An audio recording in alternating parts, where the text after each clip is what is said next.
ଆସନ୍ତୁ ଜାଣିବା ଗଣପତି ବାପା ବିଦ୍ୟାଦାତାଙ୍କ ବିଷୟରେ କିଛି।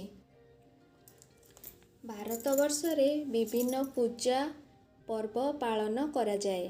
ସେଥିମଧ୍ୟରୁ ଗଣେଶ ପୂଜା ଅନ୍ୟତମ। ଗଣେଶ ପୂଜା ଭାଦ୍ରବ ମାସ ଶୁକ୍ଳପକ୍ଷ ଚତୁର୍ଥୀ ତିଥିରେ ପାଳନ କରାଯାଏ।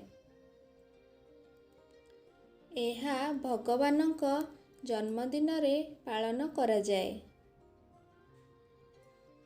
ମହାପ୍ରଭୁ ଗଣେଶ ହେଉଛନ୍ତି ବିଦ୍ୟା ଓ ବୁଦ୍ଧିର ଦେବତା। ତାଙ୍କୁ ଅଗ୍ରପୂଜ୍ୟ ବୋଲି ମଧ୍ୟ କୁହାଯାଏ। ଗଣେଶଙ୍କ ଜନ୍ମଦିନକୁ ପ୍ରତିବର୍ଷ ସ୍କୁଲ, କଲେଜ ଓ ଅନ୍ୟାନ୍ୟ ଶିକ୍ଷାନୁଷ୍ଠାନମାନଙ୍କରେ ମହା ଆଡ଼ମ୍ବରରେ ପାଳନ କରାଯାଏ।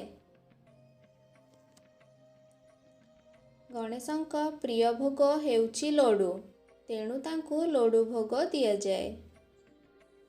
ଶ୍ରୀ ଗଣେଶଙ୍କ ମୁହଁ ବା ମୁଖଟି ହେଉଛି ହାତୀର, କାରଣ ଗଣେଶଙ୍କ ପିତା ଶିବ ଥରେ ଗଣେଶଙ୍କ ମୁଣ୍ଡ କାଟି ଓ ଗୋଟିଏ ଛୋଟ ହାତୀର ମୁଣ୍ଡ କାଟି ଆଣି ଲଗାଇ ଦେଇଥିଲେ। ପୂଜା ପୂର୍ବ ଦିନ ଗଣେଶଙ୍କ ପ୍ରତିମୂର୍ତ୍ତି ସହ ପୂଜା ମଣ୍ଡପକୁ ସୁନ୍ଦର ଭାବରେ ସଜାଯାଏ। ପୂଜା ଦିନ ସକାଳୁ ସମସ୍ତ ଛାତ୍ରଛାତ୍ରୀ ନଡ଼ିଆ, କଦଳୀ, ଧୂପ, ମହମବତୀ ଇତ୍ୟାଦି ଜିନିଷ ଧରି ଆସନ୍ତି ଏବଂ ପୁଷ୍ପାଞ୍ଜଳି ପରେ ପ୍ରସାଦ ବଣ୍ଟନ କରାଯାଏ। ପୂଜା ପରଦିନ ଶ୍ରୀ ଗଣେଶଙ୍କ ପ୍ରତିମୂର୍ତ୍ତିକୁ ନିକଟସ୍ଥ ନଦୀ, ପୋଖରୀରେ ବିସର୍ଜନ କରାଯାଏ।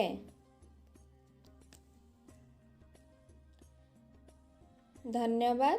Like, share and subscribe my channel.